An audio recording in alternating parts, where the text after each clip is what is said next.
নমস্কাৰ আজি পুনৰ দুটা সমশ্চাৰিত শব্দ লৈ আহিছো শব্দৰ দুটা হৈছে ছুটি ছুটি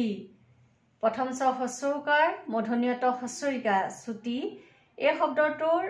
বিভিন্ন অৰ্থত ব্যৱহাৰ কৰিব পাৰি যেনে সংক্ষিপ্ত চমু চাপৰ আদি অৰ্থত উদাহৰণ স্বৰূপে কথাখিনি ছুটি কৰিবা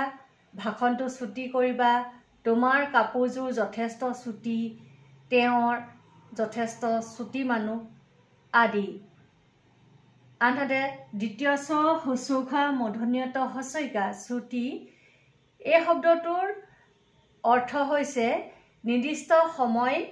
অন্ত পৰা উদাহৰণ স্বৰূপে আমাৰ বিদ্যালয়ৰ ছুটি সময় হৈছে আবেলি 3 বজা ধন্যবাদ।